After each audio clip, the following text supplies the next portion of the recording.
humiliation. The waiting room was cold, not in temperature but in feeling. People sat in stiff plastic chairs, some holding their stomachs in pain, others tapping their feet impatiently, all staring at the large clock on the wall that seemed to move slower than time itself. Sundar sat quietly in the corner, wearing a plain shirt and trousers, looking more like a modest schoolteacher than a man who owned the very hospital everyone waited in. He kept his head down, hands folded, and a calm expression on his face as if he was just another ordinary visitor. Nobody recognized him, and he preferred it that way. Today he wanted to see how patients were really treated when nobody knew who he was. After what felt like hours, his name was called. The nurse barely looked at him, her voice sharp as she waved him toward the doctor's office. Sundar stood, walked softly across the tiled floor, and entered the room. The doctor didn't greet him with a smile, didn't ask how he was, didn't even glance at his file before frowning. "What is your problem?" the doctor snapped, his tone carrying irritation instead of concern. Sundar hesitated for a moment, then explained gently about the chest discomfort he had been feeling, the occasional shortness of breath. He spoke humbly, not demanding attention, just sharing his worry. But the doctor interrupted halfway, rolling his eyes. "You people come here for every little thing," he said, his voice filled with disdain. "Do you even know how expensive my time is?" The words cut deeper than any needle. Sundar felt a quiet ache inside his chest, not from illness but from the weight of disrespect. Still, he stayed calm, nodding slightly, speaking softly. "I only wanted to be sure, doctor," he whispered. But the doctor smirked, shaking his head. "You villagers waste resources. If you don't have proper knowledge, don't trouble us. Go buy some tablets from the pharmacy and stop wasting time." The humiliation was complete. Sundar looked at the doctor's desk, stacked with files, expensive pens, and a cup of half-drunk coffee. And he wondered how many others had walked out of this room feeling small, unheard, and unworthy. He thought of the old man in the waiting room who could barely walk, the young mother trying to calm her crying child, and his heart grew heavy.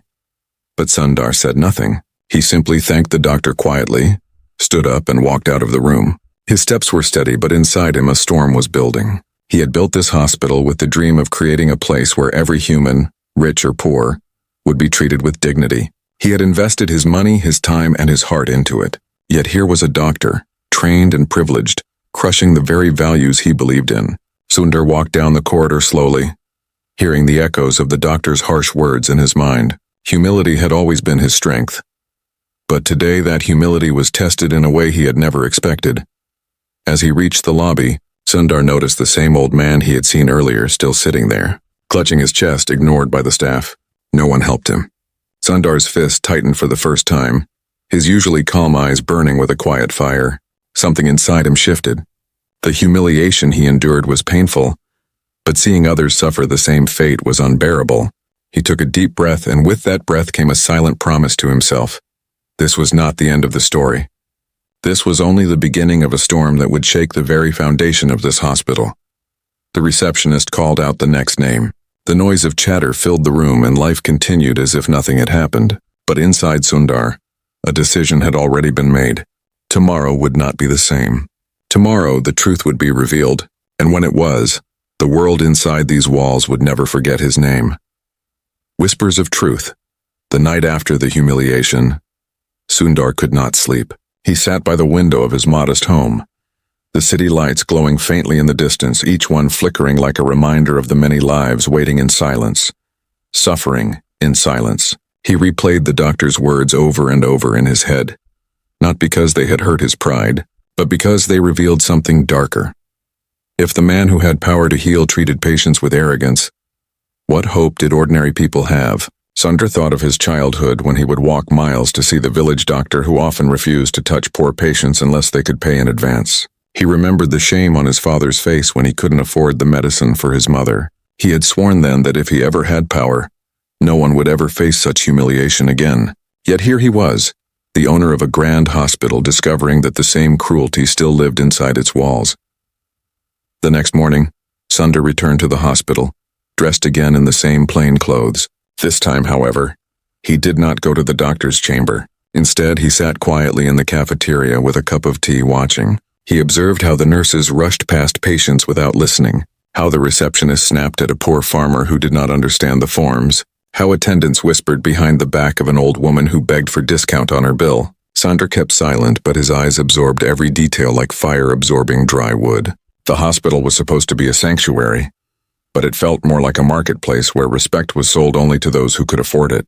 And every passing moment made Sundar's heart heavier, until he realized silence would not be enough. He rose from his seat and walked toward the elevator.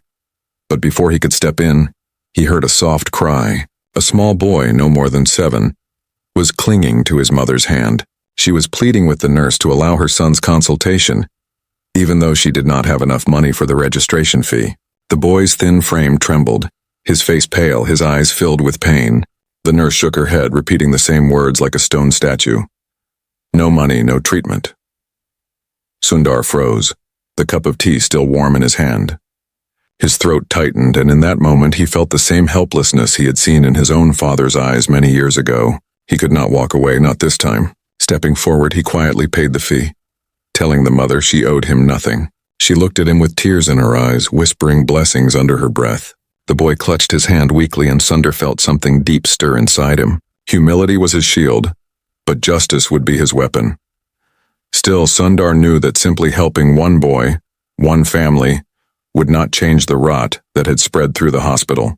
The problem was not one rude nurse or one arrogant doctor. The problem was a culture that had grown like a poisonous tree, feeding on pride, greed, and indifference. Sundar needed to see the truth fully, not just in fragments. So he decided to test his own system. For the next few days, he would disguise himself as an ordinary man, moving through every department, speaking to patients, listening to their stories, tasting the bitter medicine of reality. It would be painful, but it would also reveal the cracks that had been hidden under the polished floors and white coats. And so it began. Sundar spent one morning in the billing section, where he saw a clerk demand extra service fees from patients who were already drowning in debt. He spent another afternoon in the general ward, where he watched overworked nurses snap at patients who begged for water. He stood in the long pharmacy line, listening as staff mocked a poor man who could not pronounce the name of his medicine. Each encounter was like a blade cutting into him, not because he was personally insulted, but because every insult was a wound to the very dream he had built. Each night when he returned home, he wrote down what he had seen, filling pages with quiet rage and silent sorrow. The words became his secret weapon, a record of truth that no one could deny. But as the days passed, rumors began to spread. Some staff noticed the quiet man who appeared everywhere yet never revealed who he was. Whispers moved through the corridors like shadows. Who is he? Some asked. He looks like a villager, others said. Maybe he is a spy sent by the government. The doctor who had humiliated Sundar heard of him too. One evening, as Sundar waited near the ward, that same doctor confronted him. His face was sharp, his voice dripping with suspicion. You again, he sneered. Why do you keep wandering here? Are you trying to create trouble? Sundar's calm eyes met his without fear, but he said nothing. The silence made the doctor even angrier. He stepped closer, his tone turning harsher. Listen, poor man. Hospitals are not places for beggars to roam around. One more step and I will make sure security throws you out. For a moment, Sundar felt the old ache of humiliation return, but this time something stronger rose within him. His lips curved slightly, not into a smile, but into a quiet strength. He wanted to speak, to reveal the truth, to let the doctor know who he truly was. But he held back, for the right moment had not yet come. Instead, he simply nodded, walked past the doctor, and disappeared into the night, leaving behind only a silence that unsettled everyone around. The staff laughed at him. Some dismissed him. But a few patients whispered that the quiet man had a strange dignity, a power they could not explain. What none of them knew was that Sundar was preparing something greater than any of them could imagine. He was not just gathering stories. He was gathering proof, gathering strength, and gathering courage for a storm that would soon break over the hospital like thunder. And as the doctor returned to his chamber, satisfied that he had silenced the stranger, he did not notice the shadow of another figure standing in the hallway, watching everything with sharp eyes. Someone else now knew Sundar's secret movements, someone who could either destroy him or help him. The silent witness.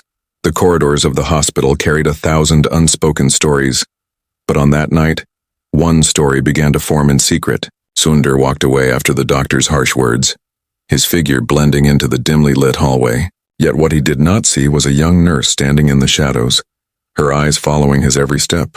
Her name was Anita, a quiet soul who had learned to survive in silence. She had seen many things in this hospital. Patients scolded, families robbed of dignity, lives lost because of negligence, but she had never spoken, fearing she would lose the little job that kept her family alive. But when she watched Sundar endure insult after insult without anger, something inside her stirred. She felt that he was not just another poor man. There was a calm fire in his eyes that unsettled her, as if he carried a truth too heavy for anyone else to hold. The next day, as Sundar walked into the cafeteria again, Anita sat at a nearby table pretending to sip her tea, yet her eyes never left him. She watched how he treated the janitor with respect, how he gave his seat to an elderly man, how he listened to patients who were ignored by others. Every small act revealed more about him than his silence ever could. She felt drawn, not by curiosity alone, but by something deeper, a sense that this man could change everything if only he chose to reveal himself. Still, she kept her distance, waiting, unsure if stepping closer would bring hope or danger. Sundar, meanwhile, was preparing for a decision that would shape the future of the hospital. He had gathered enough proof in his small notebook, names, incidents, dates, each one a piece of evidence showing how dignity had been lost in the place he had once dreamed would heal. But evidence was not enough. He needed a moment, a stage, a chance to speak in such a way that no one could deny the truth. Yet he knew the risk. If he revealed himself too soon, those who thrived on arrogance and greed would bury the truth before it could breathe. So he waited, watching, learning, planning. Every insult he endured became fuel. Every injustice he witnessed became fire. But destiny had its own plan. One afternoon, while Sundar stood in the crowded pharmacy line, he heard shouting from the other end of the hall. A poor man had collapsed on the floor, clutching his chest, his wife crying desperately for help. The staff looked on, some annoyed, some indifferent, until finally the same arrogant doctor arrived. Instead of rushing to help, he scolded the wife for causing a scene. Sundar's hands trembled. He wanted to step forward, to shout, to reveal his true identity and demand respect for the suffering man. But before he could move, Anita rushed past him, her eyes blazing with courage she had buried for years. She knelt beside the man, pressing her hands against his chest, shouting for oxygen, for help, for anything to save his life. Her voice cut through the cold air, and for the first time, staff who usually ignored patients began to move. Sundar watched in silence, his heart swelling with both pain and pride. Later, when the man was taken to the emergency ward, Anita sat alone in the corridor, breathing heavily. Sundar approached her slowly, his steps gentle, his eyes filled with quiet gratitude. He sat beside her without words, simply sharing the silence. After a long pause, she turned to him and whispered, "You are not who they think you are you?" Sundar looked at her surprised, but he did not deny it. Instead, he smiled softly, the kind of smile that carried both secrets and promises. Anita lowered her eyes, her voice trembling. "I don't know who you are, but I know you carry something that can change this place. Please don't give up." Her words pierced him more deeply than the doctor's insults ever could, for in her voice was faith, and faith was heavier than humiliation. From that day, Sundar was no longer alone. Though he never revealed his true identity, he and Anita began to move in quiet understanding. She told him stories of patients denied care, of staff who demanded bribes, of medicines sold in black markets. Sundar listened carefully, adding every detail to his notebook. In return, he showed her small acts of kindness, helping patients fill forms, guiding lost families, comforting children. Together, they became like two hidden streams, gathering strength silently, preparing to flood the system with truth. Yet whispers travel fast. The arrogant doctor began to sense something unusual. He noticed how the mysterious poor man seemed to appear everywhere, how some patients began to speak of him with respect, how even a nurse like Anita, once silent, now dared to raise her voice. Suspicion turned to anger, and anger turned to fear.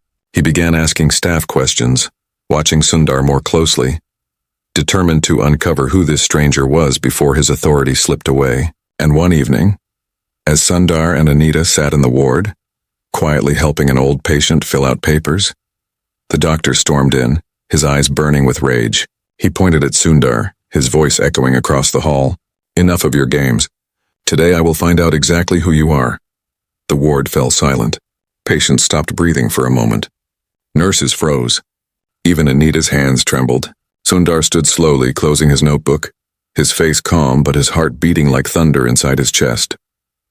The breaking point. The ward had never felt so tense. The air was heavy, and even the beeping machine seemed to slow down as the arrogant doctor's voice echoed through the room. "Who are you? Answer me now," he demanded, his finger still pointing at Sundar like an arrow of accusation. Patients stared, some fearful, some curious. The nurses shifted uneasily, and Anita's heart pounded so loudly she thought everyone could hear it. Sundar, however, stood still, his eyes calm, his breath steady. For a moment, silence filled the space like a blanket, and in that silence, Sundar's dignity spoke louder than any words. The doctor, frustrated by the lack of response, stepped closer, his voice sharp as a blade. "I have seen you wandering everywhere, interfering in matters that are none of your concern. Do you think you can play hero here? You are nothing but a nuisance. If you don't tell me who you are, I will throw you out with my own hands." The patients gasped at his cruelty, but no one dared to speak against him. Sundar looked at the man, his lips pressed together, and finally said softly, "I am only someone who believes patients deserve respect." The words were simple, yet they cut deeper than any insult. The doctor laughed harshly, mocking him in front of everyone. "Respect? Poor people like you only demand respect when you don't deserve it. This is a hospital, not a charity. Remember your place." Those words lit a fire inside Sundar, but he still held his tongue. He knew the right moment to reveal his truth had not yet come. Instead, he looked around at the patients, their tired eyes watching, waiting for something they had long been denied. He closed his notebook gently as if sealing a promise and said nothing more. The silence was louder than the doctor's mockery, and it unsettled everyone in the ward. The doctor, however, mistook it for weakness and sneered. "Security," he shouted, his voice shaking the walls. "Remove this man immediately." 2 guards rushed in, their hands reaching for Sundar's arms. But before they could touch him, Anita stepped forward, her voice breaking through the fear. "Stop," she cried, her body trembling yet her eyes fierce. "You cannot throw him out. He has done more for patients than you ever have. He listens, he helps, he cares. He is not a nuisance. He is the only one who remembers why this hospital was built." Her words shocked everyone. The patients nodded, whispering in agreement, some even raising their voices to defend Sundar. For the first time, the arrogant doctor felt his authority slipping, not because of Sundar's silence, but because of the truth spoken by those he had always ignored. The doctor's face turned red with rage. "You dare speak against me?" he hissed at Anita. "You will lose your job for this insolence." Anita's lips quivered, but she did not step back. She looked at Sundar with quiet faith, as if her courage was drawn from him. Sundar felt a surge of responsibility, a weight pressing on his heart. This was no longer about his own humiliation. It was about every patient, every nurse who longed for dignity, every silent soul crushed under arrogance. Still, he held his truth close, knowing the storm had to break at the right time. As the guards moved closer again, Sundar raised his hand, not in anger, but in calm authority. "There is no need for force," he said softly, his voice carrying an unusual power that made even the guards hesitate. He turned to the doctor, his eyes steady, his tone unwavering. "I will not fight you. But remember, truth cannot be thrown out like a man. It stays even when you close your eyes." The words fell heavy in the room, and though the doctor scoffed, a flicker of unease passed through his eyes. Anita stepped closer to Sundar, whispering urgently, "You cannot hide forever. They will destroy you if you remain silent." Sundar looked at her, his expression filled with both gratitude and sorrow. "Sometimes silence is a shield," he murmured, "but a shield cannot last forever. Soon the truth will have to speak." The doctor clenched his fists, furious that Sundar's calmness still commanded respect even in humiliation. "Enough of this nonsense," he growled. "I want him out now." The guards reached for Sundar once more, and this time patients began to protest loudly. Chaos erupted in the ward, voices rising, fear mixing with hope, resistance clashing with power. Sundar felt himself being pulled toward the door, his notebook nearly slipping from his hands, and then, just as the guards dragged him into the corridor, a deep authoritative voice thundered across the hospital halls, stopping everyone in their tracks. "Release that man immediately." The command carried weight, the kind that silences chaos in an instant. The guards froze. The patients fell silent, and even the arrogant doctor turned pale. Sundar turned his head slowly, and there stood the hospital's chief administrator, a man respected by all, his piercing eyes fixed firmly on Sundar. But what shook the room was not his presence. It was the way he looked at Sundar, with recognition. The unveiling storm, the moment the administrator's voice cut through the corridor, everything stopped as if time itself had been arrested. The guards let go of Sundar instantly, stepping back in confusion. The arrogant doctor, who just moments ago had been full of fire, now stood with sweat on his forehead, his eyes darting nervously between Sundar and the man of authority. Silence fell upon the ward. Patients clutched their bed sheets, nurses held their breath, and even the faint sound of machines seemed distant. Sundar stood still, his notebook in his hand, his calm gaze resting on the administrator, who looked at him not with suspicion, but with recognition that carried weight and hidden meaning. The administrator walked forward slowly, each step echoing like thunder in the corridor. His sharp eyes remained fixed on Sundar, and as he drew closer, the staff began to murmur in hushed voices. Who is he? Why is the administrator defending him? What is happening? Questions filled the air, but no answers came. The arrogant doctor, desperate to regain control, tried to speak. Sir, this man has been interfering with hospital work. He is disrupting patients, creating confusion But the administrator raised his hand, silencing him without a word. Then he turned fully to Sundar, and with a steady voice that carried both authority and curiosity, he said, Sir, you should not be treated like this. Not here, not in your own hospital. The words struck like lightning. Gasps filled the ward. Patients widened their eyes in disbelief. Nurses covered their mouths, and even Anita felt her knees weaken. Whispers erupted all around. His own hospital? What does that mean? Who is he really? Sundar's heart pounded, but he did not flinch. He had lived his entire life humbly, avoiding the weight of pride. And now the truth was being pushed into the open by someone else. He glanced at the administrator, his eyes speaking silently. Not yet. But the administrator's gaze was unyielding, as though the truth could no longer remain hidden. The arrogant doctor staggered backward, his face turning pale. His hospital? That cannot be true. He looks like an ordinary man. He dresses like a beggar. His voice cracked, desperate to deny the storm breaking around him. Sundar turned to him, his calm tone sharper than any blade. That is the problem. You see only clothes, not hearts. You see wealth, not humanity. And in that blindness you forget why you became a doctor. His words struck deep, and many in the ward lowered their heads, ashamed of the truth they had witnessed but ignored. Anita's eyes filled with tears, not of sorrow but of relief. She had sensed something about Sundar from the beginning. But to hear that he owned the hospital was beyond anything she had imagined. Her voice trembled as she whispered, I knew you were different. I knew it. Sundar looked at her gently, nodding slightly. But the moment of tenderness quickly dissolved as the room erupted into chaos. Some staff defended Sundar, praising his kindness. Others panicked, worried their misdeeds would now be exposed.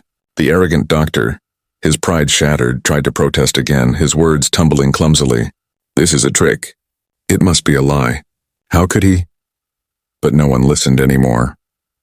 The administrator stepped beside Sundar, his voice steady. It is time, sir. The truth cannot stay silent any longer. These walls must hear who you are. Sundar looked around at the faces of patients who longed for dignity, of staff who had lost their humanity, of Anita whose faith had carried him when silence was too heavy. He felt the storm inside him rise, not of anger but of justice. He opened his notebook, its pages filled with stories of humiliation, greed, and pain, each one a wound carved into the dream he once built. He raised his voice, not loud but strong, the kind of voice that pulled every ear into silence. I built this hospital with one dream, that every person, rich or poor, would be treated with respect. Yet what I have seen here is arrogance, cruelty, and neglect. The sick are humiliated, the poor are crushed, and the dignity of life is forgotten. This hospital was never meant to be a palace of pride. It was meant to be a home of healing. His words sank deep, leaving no one untouched. Patients wept quietly. Nurses avoided each other's eyes, and even the guards shifted uncomfortably.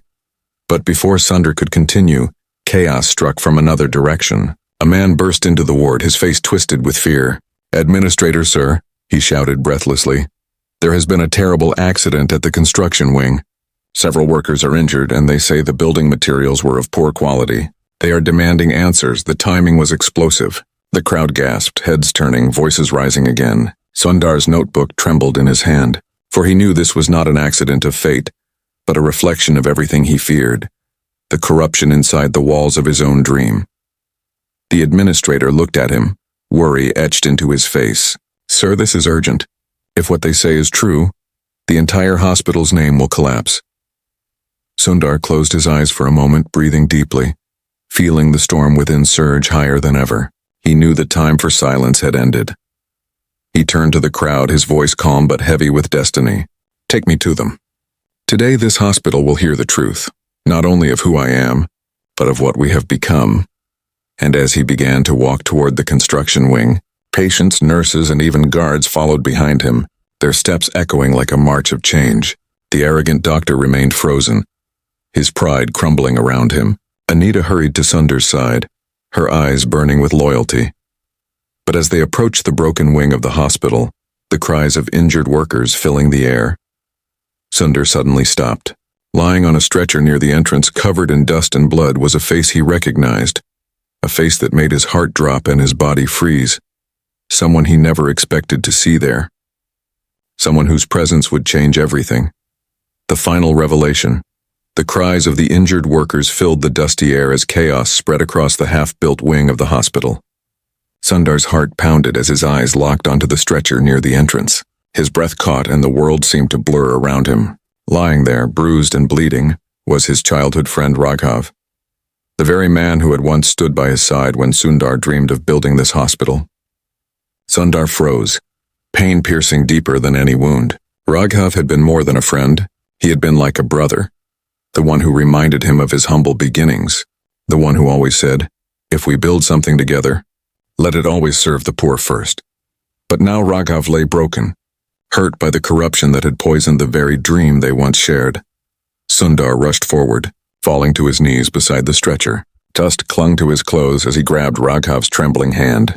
"Raghav," he whispered, his voice breaking. "What happened?" Raghav opened his eyes weakly, his lips cracked, his breath uneven. "Cheap materials. Shortcuts. They didn't care about the workers, Sundar. They only cared about money. I tried to stop them, but they laughed at me. I thought your hospital was different. But even here, greed has won." Tears blurred Sundar's vision as he shook his head, his heart shattering. "No," he said firmly, "this is not what I built. This is not what we dreamed." The injured workers surrounded him, their voices filled with anger and despair. "We worked day and night for this place," one man shouted, "and now we are treated like dirt." Another cried, "We risked our lives, and they gave us lies instead of safety." Their words were heavy, each one a hammer striking against Sundar's chest. The administrator looked pale. The staff avoided eye contact, and the arrogant doctor, who had followed reluctantly, stood silent, realizing the storm was far bigger than he could ever control. Sundar rose slowly, his face no longer calm but burning with a righteous fire that could not be hidden any longer. His voice rang out, strong and unshaken, carrying across the broken walls. "Listen to me," he said, his eyes scanning every face, from workers to patients, from nurses to guards. "This hospital belongs to you. It was built for you, for your dignity, for your healing. I am Sundar Pichai, and I am the one who owns this hospital. But today I see that ownership means nothing if the people who walk these halls are humiliated, ignored, and left to suffer. My name means nothing if my dream has been twisted by greed.